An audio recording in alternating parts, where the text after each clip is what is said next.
Bismillahirrahmanirrahim. Alhamdulillahi rabbil alamin. Wassalatu wassalamu ala Rasulillah wa ala alihi thahirina ajmain. Amma ba'du ayuhan nas, ittaqullaha mastata'tum wasma'u wa ati'u la'allakum turhamun. Para muslimin rahimakumullah, mari kita lanjutkan acara kita setiap pagi sebelum memulai aktivitas kita sehari-hari.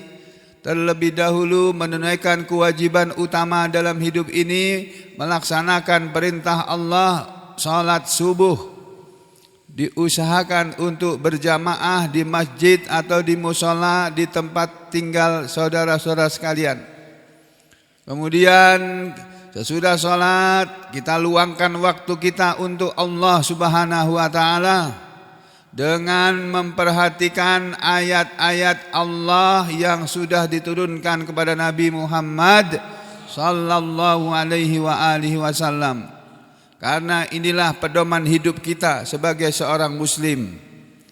Ya, setelah kita pelajari ayat yang pertama dari surat Al-Kahfi yang isinya atau bunyinya sebagai berikut. A'udzu billahi minasyaitonir rajim. Bismillahirrahmanirrahim. Alhamdulillahilladzi anzala ala abdihil kitaba wa lam yaj'al lahu iwaja. Alhamdulillah, segala puji milik Allah, segala puji kepunyaan Allah. Allah memuji dirinya dengan kalimat ini. Kenapa Allah memuji dirinya?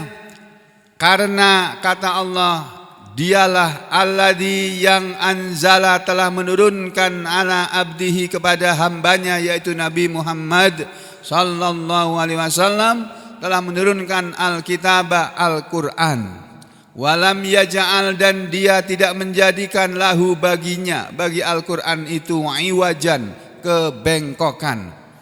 Maksudnya ayat ini Allah memuji dirinya karena telah menurunkan Al-Quran kepada hambanya yang terpilih yaitu Nabi Muhammad SAW.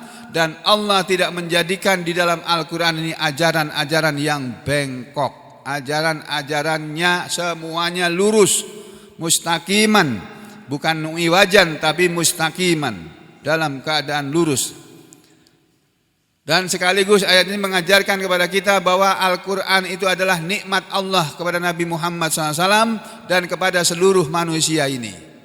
Jadi nikmat Allah yang paling besar adalah diturunkannya Al-Quran kepada manusia ini. Itu nikmat Allah yang paling besar. Ya, bukan duit yang banyak, bukan jabatan yang tinggi, bukan. Itu juga nikmat Allah juga, tapi bukan yang terbesar.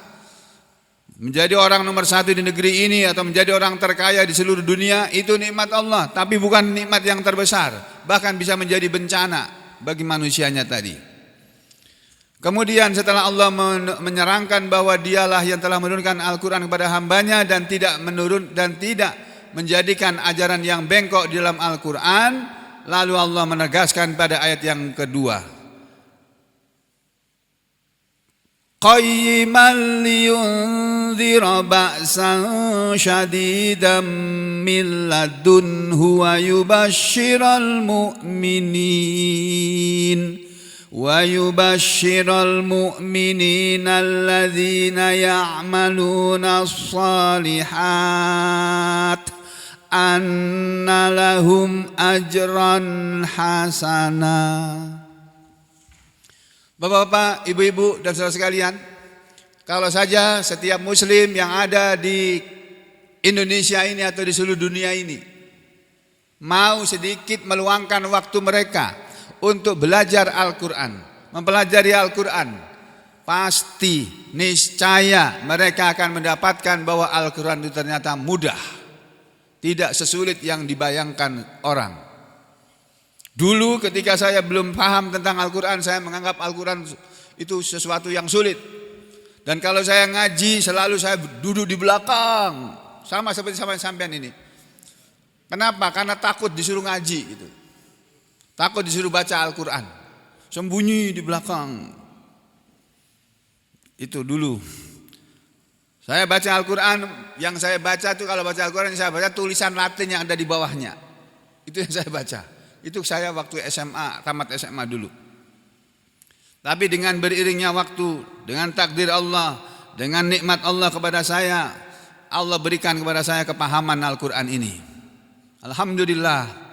Ya, segala puji milik Allah yang telah memberi kepahaman kepada diri saya Al-Quran ini. Dan sekarang saya berkewajiban untuk menyampaikan Al-Quran kepada semua orang yang saya bisa menyampaikannya kepada mereka. Dan saudara sekalian, Allah menerangkan pada ayat yang kedua surat Al-Kahfi ini bahwa Al-Quran itu tidak diturunkan oleh Allah, tidak mengandung ajaran yang bengkok, bahkan sebaliknya qayyiman.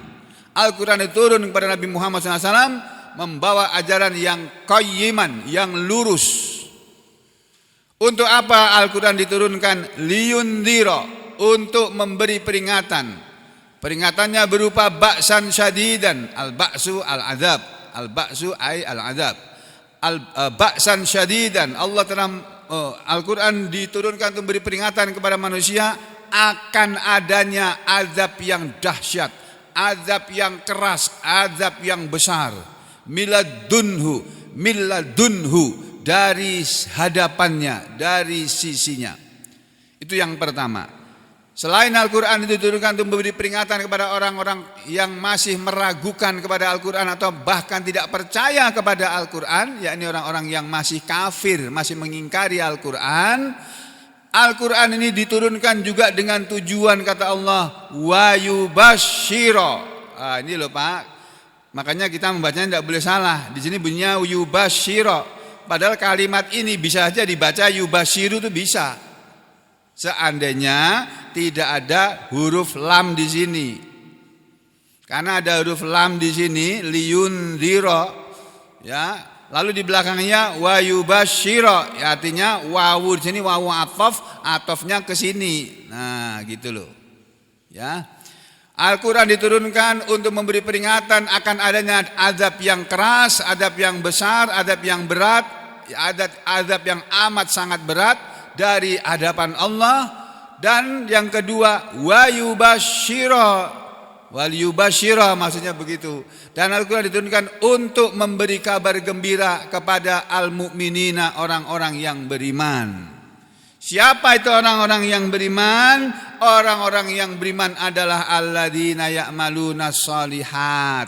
Orang-orang yang mereka selalu beramal as-shalihat, yang baik-baik. Orang-orang yang selalu berbuat yang baik-baik. Apa kabar gembiranya? Anna, bahwasanya lahum, untuk mereka, ajron hasanan, ajron balasan, ganjaran hasanan yang baik. Ini tarjamahnya. Mari kita lihat tafsir atau penjelasan ayat ini dari para ulama ahli tafsir. Sebagaimana biasa ya, saya membacakan ini kepada saudara sekalian sebagai pengetahuan bahwa kalau kita sudah tahu tarjamahnya, sekarang kita lihat tafsirnya, penjelasannya. Bahwa Al-Quran itu qayyiman, dia turun dalam keadaan lurus. Ya, sebagian ahli tafsir mengatakan susunan kalimat qayyiman dengan yang di depannya ini, alhamdulillahilladzi anzala ala abdihil kitaba wa lam yaj'al lahu iwaja qayyima. Berhenti di situ boleh, dilanjutkan lebih bagus lagi ya. Jadi ayat ini susunan kalimat alhamdulillahilladzi anzala ala abdil kitaba wa lam yaj'al lahu iwajan, itu kan ada saktah, itu dibaca terus itu juga boleh. Qayyiman berarti sebentar apa? Iwajan qayyiman. Nah, kayak gitulah. Boleh. Jadi berhenti pada iwajan sebentar. Iwajan. Saya enggak tahu ini. Ahli qiraah ini membacanya bagaimana nih kalau dibaca saktahnya diikutkan ini. Mungkin Bu Aminah lebih tahu itu. Hah? Berhenti 2 harokat. Dalam keadaan iwajannya iwajan apa iwaja? Iwaja. Alhamdulillahilladzi anzala ala abdihil kitaba wa lam yaj'al lahu iwaja qayyima. Gitu. Menurut para ahli tafsir dan ahli bahasa, fihi pada ayat ini takdimun wa takhirun. Ada istilah dalam bahasa dalam ilmu nahwu takdim wa takhir. Mendahulukan dan mengakhirkan.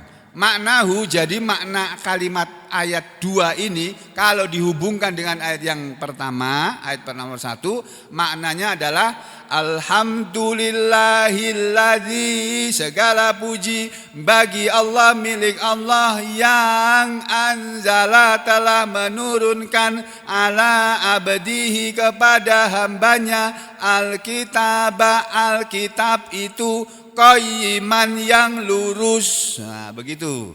Walam yaj'al lahu iwaja, dan dia tidak menjadikan untuknya kebengkokan. Jadi ini qayyiman, iwajan dan qayyiman itu takdim wa takhir. Harusnya qayyiman ini yang di depan, ya, kemudian iwajan yang di belakang. Makanya maknanya menurut sebagian ahli tafsir, ya, anzala ala abdihil kitab, Allah telah menurunkan kepada hambanya Nabi Muhammad SAW Al-Quran itu qayyiman, Al-Quran yang lurus itu Muhammad, walam yaj'al lahu iwajan, dan dia tidak menjadikan untuknya sesuatu yang bengkok. Nah, qayyiman ini kata ahli tafsir Al-Baghawi ini maknanya mustaqiman, lurus. Itu. Sedangkan Ibnu Abbas berkata qayyiman itu artinya adlan. Al-Quran itu mengandung ajaran yang tidak bengkok, yang tidak berat sebelah, tapi keadilan. Ajaran Al-Quran itu ajaran yang mengajarkan keadilan. Jadi saudara, kita tidak akan pernah bisa menyaksikan keadilan di negeri ini selagi para hakim-hakim itu mereka tidak mengamalkan isi Al-Quran. Selagi para hakim-hakim itu tidak takwa kepada Allah, tidak takut kepada Allah, maka jangan pernah berharap akan ada keadilan di negeri kita ini. Bahkan bukan hanya di negeri ini, bahkan di seluruh dunia tidak akan pernah kita temukan yang namanya keadilan selagi manusia masih menyimpang dari ajaran Al-Quran ini. Makanya saudara lihat bagaimana Israel dengan mudahnya dia membantai, menghancurkan Gaza itu. Negeri Palestina hancur rata dengan tanah. Banyak bangunan yang rontok sudah. Penduduknya ribuan, ratusan ribu meninggal dunia. Enak sekali mereka melakukan seperti itu. Ya. Sementara mereka baru diserang beberapa hari pakai rudal-rudalnya Iran, mereka sudah teriak-teriak minta tolong pada Amerika supaya bantu. Nah, Trump mikir-mikir juga dia. Karena Rusia sudah ngancam. Korea Utara juga mengancam, kalau Amerika turun tangan, kami akan bantu Iran. Perang dunia itu nanti yang terjadi itu. Masya Allah. Itulah, gak ada keadilan di dunia ini. Tidak ada. Kedoliman yang banyak di dunia ini. Kenapa? Karena manusia masih menyimpang dari Al-Quran ini. Tuh. Ini menurut sebagian ahli tafsir begitu. Tapi, ya, waqala Qatadah, dan telah berkata ahli tafsir Qatadah, beliau mengatakan laisa alat takdim wa takhir. Tidak ada dalam ayat ini istilah takdim wa takhir, itu enggak ada. Enggak. Ini bukan takdim bukan takdim wa takhir, bukan, kata ahli tafsir Qatadah, muridnya Ibnu Mas'ud ini, ya. Bahkan makna ayat ini tetap sebagaimana bunyinya. Alhamdulillahilladzi, segala puji milik Allah yang anzala ala abdihil kitab, dia telah menurunkan kepada hambanya Al-Quran, walam yaj'al lahu iwaja, dan dia tidak menjadikan untuk Al-Quran itu ajaran yang bengkok. Walakin akan tetapi ja'alahu, Allah menjadikan Al-Quran itu qayyiman, lurus. Ini tafsir yang kedua.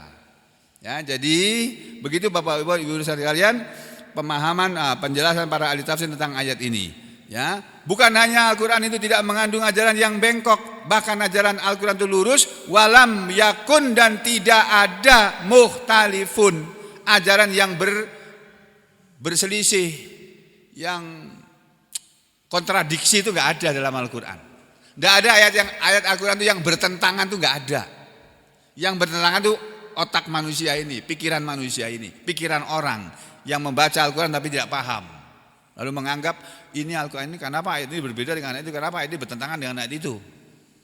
Ya, sebagian ayat ada ayat yang berbunyi innaka la tahdi man ahbabta. Sesungguhnya engkau Muhammad tidak akan bisa memberi petunjuk kepada orang yang engkau sukai, engkau cintai. Walakinnallaha yahdi may yasha, akan tapi Allah lah yang memberi petunjuk kepada orang yang Dia kehendaki. Engkau Muhammad dibilang dalam Al-Qur'an tidak bisa memberi petunjuk kepada orang yang engkau cintai, yang engkau sayangi, enggak bisa. Nanti ada ayat yang lain lagi berbunyi innaka latahdi ila siratim mustaqim. Sesungguhnya engkau Muhammad, sungguh engkau itu memberi petunjuk manusia ke jalan yang lurus. Ini ayat ini kalau tidak paham bisa dianggap bertentangan, padahal ini sama sekali tidak bertentangan. Masing-masing punya arti sendiri ya pada maknanya masing-masing. Jadi Al-Qur'an itu tidak ada ajaran atau mengandung ajaran yang berselisih alama qala Allah taala, berdasarkan kepada apa yang Allah taala telah firmankan dalam ayat yang lain. Ini buktinya ya. Walau kana min indi ghairillah, dan kalau adalah Al-Qur'an itu berasal dari hadapan selain Allah, lawajadu fihi ikhtilafan katsira, lawajadu niscaya sungguh mereka manusia akan pasti mendapatkan fihi di dalamnya, di dalam Al-Qur'an ikhtilafan katsira, perselisihan yang banyak. Kalau Al-Qur'an itu berasal dari selain Allah, akan ada perselisihan yang banyak di sana. Sebagaimana karya-karya ilmiah, Bapak Ibu dan saudara sekalian, tulisan ahli-ahli ilmu pengetahuan dari Amerika dan ahli pengetahuan dari Eropa, sampai hari ini dalam bidang kedokteran itu berbeda pandangan mereka. Ya. Menurut para ahli kedokteran dari Amerika begini cara penanganannya, menurut ahli Eropa enggak begini itu. Sampai hari ini mereka berbeda pandangan dalam banyak hal. Ya. Nah itu demikian juga karya-karya manusia yang berupa undang-undang, baik itu undang-undang biasa maupun undang-undang dasar sekalipun, itu tetap ada perselisihan di dalamnya.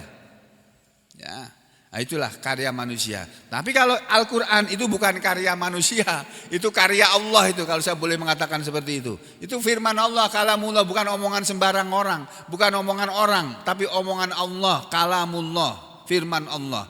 Makanya tidak ada mengandung ajaran yang bertentangan atau berselisih atau apa ya, yang kacau itu enggak ada. Ya, ini ada dalam surat An-Nisa ayat 82.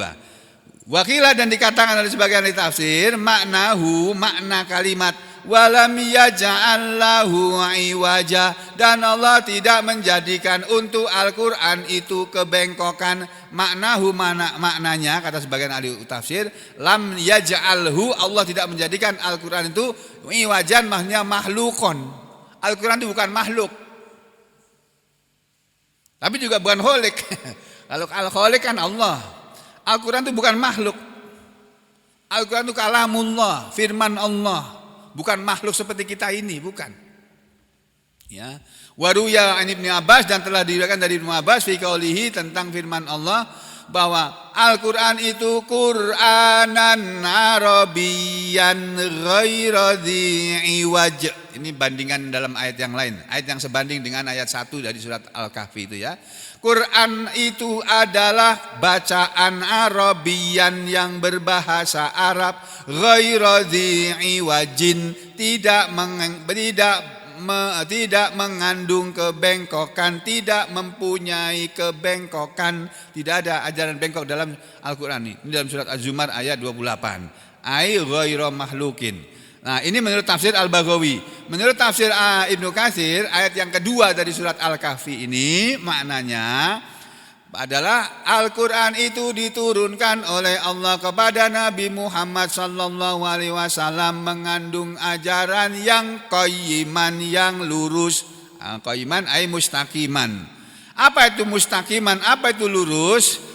Maksudnya yang dimaksud dengan Al-Quran itu adalah ajaran yang lurus. Yang dimaksud al-mustaqim, yang dimaksud yang lurus adalah alladzi la maila fihi, tidak ada kecondongan atau kecenderungan di dalamnya. Kecenderungan atau kecondongan kepada selain kebenaran itu enggak ada. Ajaran Al-Quran itu selalu cenderung condong kepada kebenaran itu.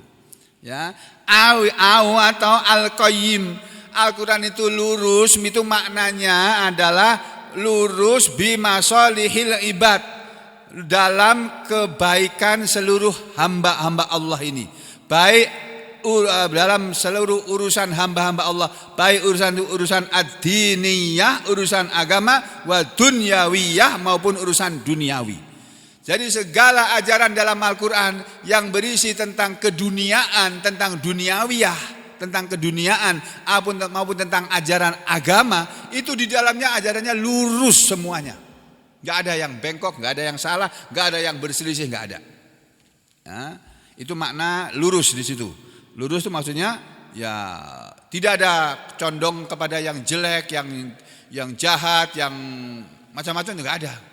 Makanya salah besar kalau orang lain mengatakan ajaran Islam itu ajaran Islam itu ajaran teroris. Enggak benar itu. Islam enggak pernah mengajarkan terorisme kok. Sekarang mana yang sebenarnya dipantas sebagai teroris?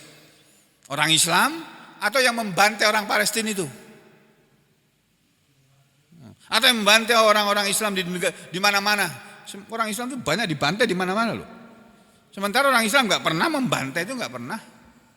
Orang Islam itu, orang Muslim itu sejak zaman dahulu kala, sejak zaman Nabi Muhammad SAW, bahkan sejak zaman para Nabi sebelum beliau, enggak ada yang pernah menjajah bangsa lain, itu enggak ada.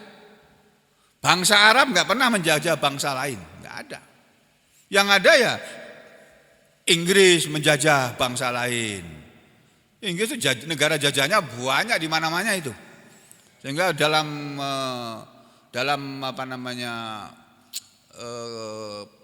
slogan mereka itu tertulis, "The sun never sets in the British Empire." Matahari tidak pernah terbenam di dalam kerajaan Inggris Raya. Karena di Inggris, negara yang kecil itu dulu pernah menjajah banyak negara-negara yang sekarang jadi negara di beberapa benua itu. Termasuk Indonesia pernah dijajah Inggris juga. Iya, betul toh? Iya. Pernah dijajah Inggris. Australia, benua yang besar itu kekuasaan Inggris dulu itu, wilayah kekuasaan Inggris itu. Selandia Barunya juga. Di mana lagi coba? Banyak itu, Pak. Malaysia, India. Masya Allah. Mana orang Arab yang menjajah negara lain? Enggak ada.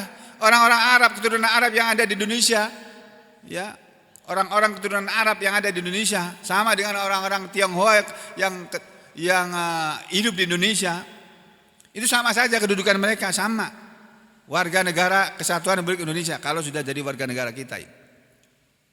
Nah, orang-orang Arab yang ada di sini nggak pernah menjajah orang Indonesia, itu nggak ada kisahnya. Malah mereka datang ke Indonesia itu bawa ajaran Islam kok. Nenek moyangnya itu. Wali Songo itu siapa? Orang Arab semua itu, nggak ada orang Jawanya itu. Nggak ada orang Cinanya, maaf. Nggak ada orang Cinanya, orang Tionghoanya nggak ada. Wali Songo itu loh. Semuanya orang Arab semua itu. Lalu kenapa sekarang akhir-akhir ini mulai diteriakkan slogan-slogan yang anti Arab? Ya Allah, ini mau meniru Israel apa bagaimana ini? Orang Israel sendiri bersahabat dengan orang Arab ya. Astagfirullahaladzim. Nah, sudah. Jadi saudara sekalian, Al-Quran ini mengajarkan ajaran yang lurus baik dalam soal urusan dunia maupun urusan agama. Atau juga boleh dimaknai, difahami bahwa Al-Quran itu qayyiman, lurus. Maksudnya al-qayyim, ajaran Al-Quran itu lurus ala ma qablahu. Maksudnya al-qayyimu ala ma qablahu, ajaran Al-Quran itu meluruskan ajaran apa yang datang sebelumnya. Minal kutubi, dari kitab-kitab yang turun sebelumnya, al-kutubis samawiyah, kitab-kitab samawi seperti Taurat, Injil, ya.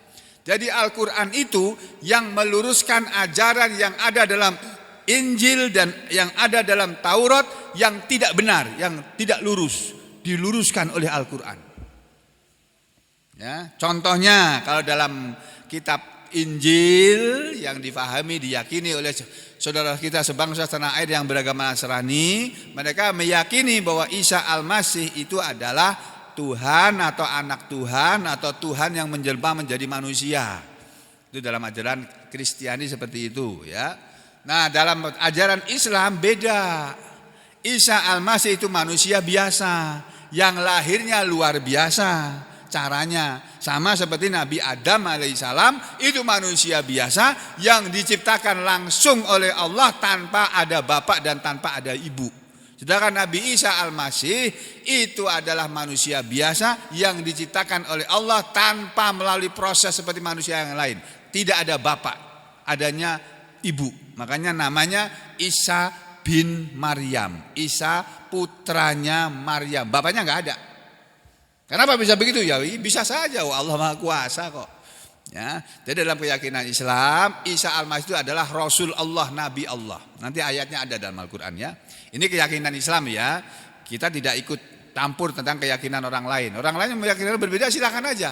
Kita tidak punya hak mengusik keyakinan mereka. Silakan aja mereka berkeyakinan seperti itu. Kita tetap berhubungan sebagai saudara sebangsa setanah air, bertetangga dengan baik. Ya, keyakinannya beda nggak masalah. Tapi kita rukun tetangga tetap kita jaga, kerukunan tetangga.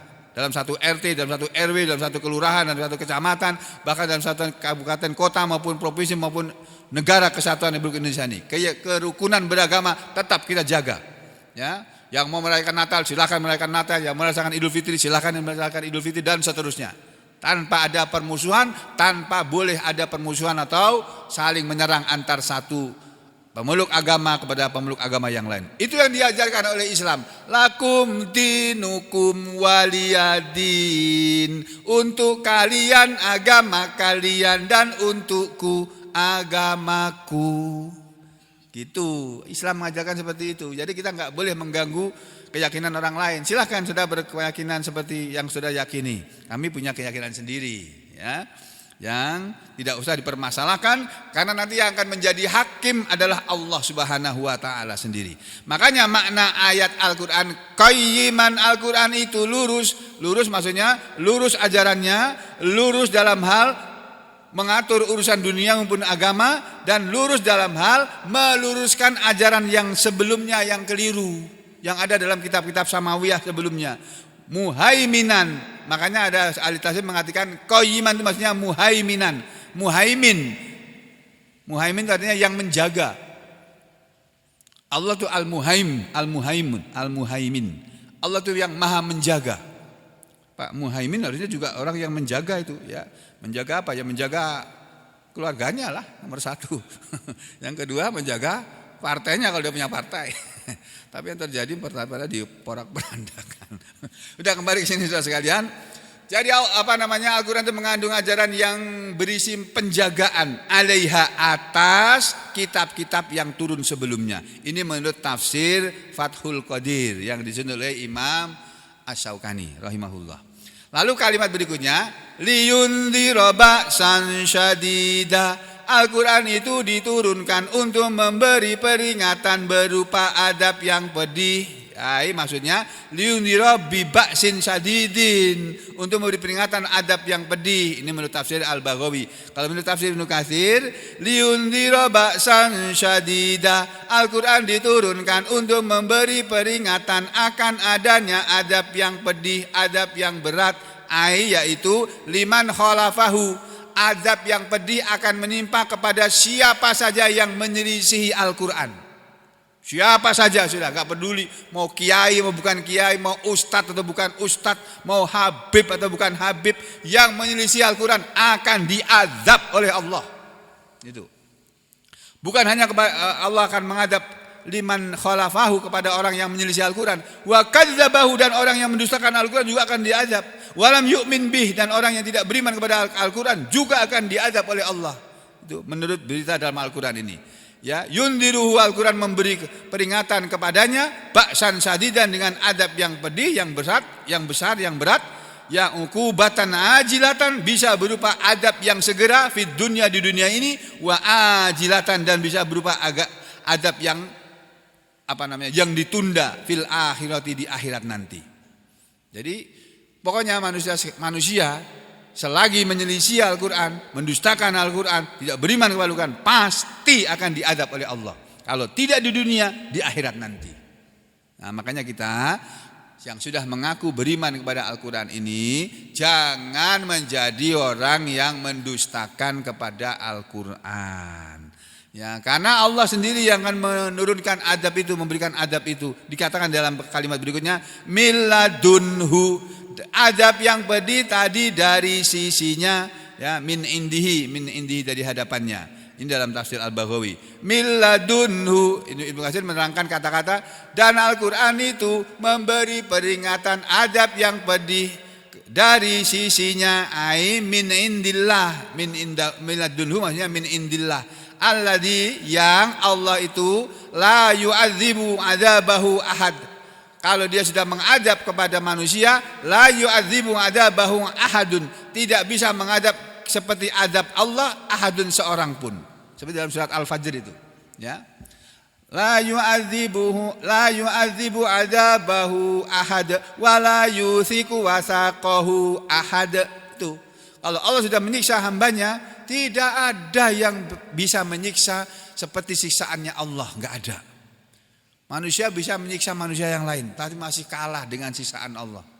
Itu kalau manusia yang kejam itu kan, yang masih kejam hatinya seperti hati binatang itu, menyiksa orang itu, wah, seenaknya saja itu. Ya, itu nanti diadab oleh Allah, itu nanti orang seperti itu dibalas oleh Allah dengan adab yang lebih mengerikan, yang belum pernah satupun mengadab seperti adabnya Allah. Tidak satupun yang bisa mengadab seperti adabnya Allah. Wala yusiku wasaqahu adab, wala yusiku wasaqahu ahad.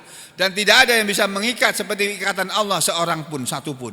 Kalau Allah sudah mengikat manusia, ya, sebagaimana di dunia ini kalau ada tahanan, tawanan, ditawan, diikat tangannya, kakinya, ya paling pol dengan borgol atau dengan rantai. Ya, seperti yang kita saksikan di televisi itu, para teroris-teroris yang dulu-dulu tertangkap itu diikat, udah diborgol tangannya, masih diikat lagi kakinya dengan rantai. Ya Allah, nanti di akhirat yang ikat itu dibalas oleh Allah, tuh diikat juga oleh Allah nanti. Dan ikatan Allah tuh nggak main-main, Pak. Seperti dalam surat Al-Haqqah itu, ya. Jadi ini dalam tafsir Ibnu Katsir, ya. Kalau dalam tafsir Al-Qurtubi dikatakan azab dari Allah itu ai ajila uqubatihi bid dunya, bisa berubah adab yang segera dengan adabnya dia, adab Allah di dunia ini, wa adaban aliman fil akhirah, dan bisa berubah adab yang pedih di akhirat nanti. Ai min indi rabbik, semua itu berasal dari Allah, dari hadapan Allah, dari hadapan Tuhanmu Muhammad, alladzi ba'atsaka rasulan, yang telah mengutus engkau sebagai rasul, ya. Ini sebagai makna tersebut dalam tafsir Qurtubi, ya. Wal makna, sedangkan makna liyundiro ba'san sadid, itu maksudnya liyundirol kafirin. Al-Quran diturunkan untuk memberi peringatan pada orang-orang yang kafir. Wal ba's wal adab, dan ba'san sadidan maksudnya adaban sadidan, ya. Ini milladunhu diartikan milladun, sadiran milladun, datang berasal dari hadapan Allah, nazilan turun min indihi dari hadapan Allah. Adab Allah akan turun dari hadapan Allah. Wa yubasyiral mu'minina alladzina ya'maluna shalihat. Gunanya Al-Quran yang kedua adalah selain untuk memberi peringatan kepada orang yang mengingkari Al-Quran, yang mendustakan Al-Quran, yang tidak percaya kepada Al-Quran, yang menyelisihi Al-Quran, Al-Quran diturunkan juga untuk memberi kabar gembira kepada orang-orang yang beriman, mereka yang beramal soleh. Apa kabar gembiranya? Annalahum ajran hasana, bahwa untuk mereka balasan ganjaran yang baik. Apa itu ganjaran yang baik? Ai al-jannah. Ganjaran yang baik itu menurut tafsir Al-Baghawi itu surga itu. Jelas diterangkan ajran hasanah ya al-jannah itu surga. Kalau dalam tafsir Fathul Qadir juga sama, wa huwal jannah, ajran hasanah wa huwal jannah. Kalau dalam tafsir Ibnu Katsir beda sedikit ya, tapi maknanya sama. Wa yubashirul ini salah ya, harusnya wa yubashirul mu'minin. Wa yubashirul mu'minina, dan Al-Qur'an itu diturunkan untuk memberi kabar gembira kepada orang-orang beriman. Yang beriman maksudnya bihadzal Qur'an, orang-orang yang beriman kepada Al-Qur'an ini. Siapa mereka? Alladzina shaddaqu imanahum, orang-orang yang membenarkan iman mereka bil amali shalih, dengan amal soleh. Makanya bunyi ayatnya wa yubashshiral mu'minina alladzina ya'maluna shalihat. Begitu. Al-Quran itu diturunkan untuk memberi kabar gembira kepada orang-orang yang beriman, yang beramal soleh. Jadi tidak cukup kita mengatakan diri kita sudah beriman tapi kita tidak beramal soleh, nggak bisa. Tiap hari kita harus beramal soleh. Dan ngaji ini termasuk amal soleh, Pak, Bu. Sedekah saudara setiap hari ke kotak-kotak infak itu amal soleh. Duduknya sampai di masjid ini sambil ngantuk-ngantuk itu juga amal soleh, Pak. Ya. Nah, amal soleh itu sebagai bukti bahwa kita ini beriman. Untuk membuktikan kepada Allah bahwa kita beriman, kita harus beramal soleh, berbuat baik, beramal kebajikan kalau dalam bahasa lainnya, dalam bahasa Indonesianya. Lalu mereka yang beriman dan beramal soleh tadi, kabar gembiranya dari Allah adalah annalahum ajran hasana, bahwa untuk mereka balasan yang baik, yaitu masubatan indallahi jamilah, masubatan jamilatan, balasan yang indah indallah, di hadapan Allah. Apa itu balasan yang indah?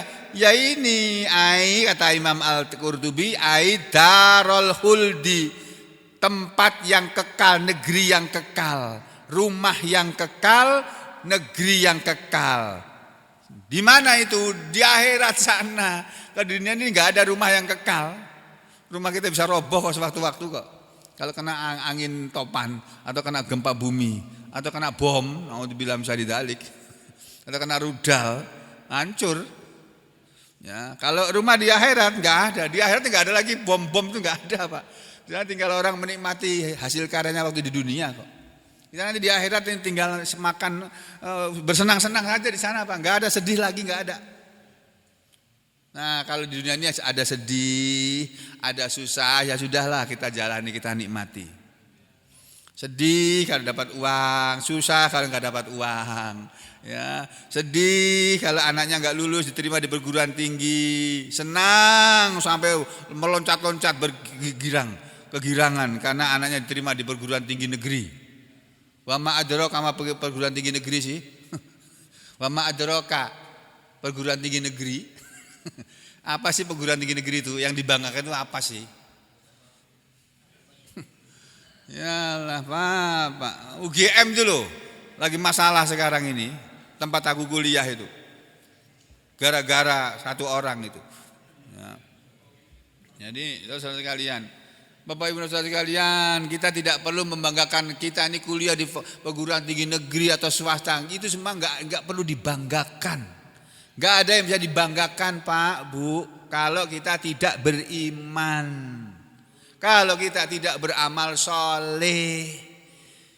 Ya, kalau kita beriman dan beramal soleh, bolehlah kita bangga menjadi orang yang lulusan dari universitas ternama di dunia, lulusan Harvard University Amerika sana, atau lulusan yang Inggris apa namanya itu, Oxford University. Nah, bangga. Ya boleh-boleh sajalah bangga, tapi kebanggaan terhadap itu tidak ada apa-apanya dengan kebanggaan kita sebagai muslim, kalau benar-benar seorang yang muslim yang beriman dan membenarkan Al-Qur'an ini, ya. Jadi yang dimaksud dengan ajran hasanah menurut tafsir Qurtubi adalah darul khuld, negeri yang kekal, ya la yamutu nafiha, yang mereka manusia tidak akan pernah mati lagi di sana. Alladzina, orang-orang yang beriman dan beramal soleh tadi adalah alladzina, orang-orang yang saddaquka, mereka membenarkan kepada engkau Muhammad bima ji'ta bih, dengan apa yang engkau telah datang dengannya. Mimma, bukan dari kalangan yang kadzdzabaka bihi ghairuhum, telah mendustakan kepada kamu bihi dengannya ghairuhum selain mereka. Wa amilu, dan mereka bukan hanya membenarkan ajaranmu Muhammad, tapi wa amilu, dan mereka beramal bima amartahum bih, dengan apa yang engkau perintahkan kepada mereka dengannya, minal a'mal, dari amalan-amalan itu. Makanya saudara sekalian, hari ini kita ngaji Al-Quran, besok pagi hari Ahad, saya ingatkan, besok pagi hari Ahad kita ngaji amalan doa-doa yang bukunya sudah saya bagikan, ya. Jangan lupa besok pagi saudara bawa bukunya, kita baca, kita bahas lagi isi buku tersebut, ya. Karena itu amalan lisan yang diajarkan oleh Nabi Muhammad sallallahu alaihi wasallam, ya. Demikian saudara sekalian tafsir ayat yang kedua dari surat Al-Kahfi ini, yang menurut beberapa tafsir yang sudah saya sampaikan.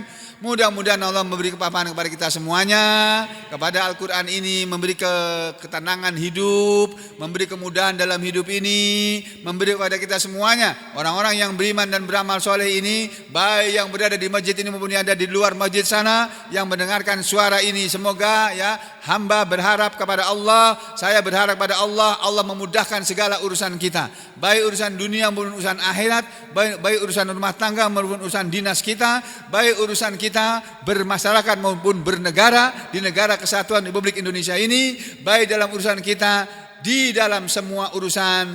Allah memberi kemudahan dan keberuntungan. Allah memberi kepada kita kemudahan mendapatkan rezeki yang halal, walaupun saat ini sulit mendapatkan rezeki yang halal. Tapi Allah akan memberi kita rezeki yang halal kalau kita yakin kepada Allah dan selalu memohon pertolongan kepadanya dalam setiap amal-amal kita. Aku qouli hadza astaghfirullah li wa lakum. Allahumma taqabbal minna innaka antas samiul alim wa tub alaina innaka antat tawwabur rahim. Wa sallallahu ala Muhammadin wa ala ali Muhammad walhamdulillahi rabbil alamin.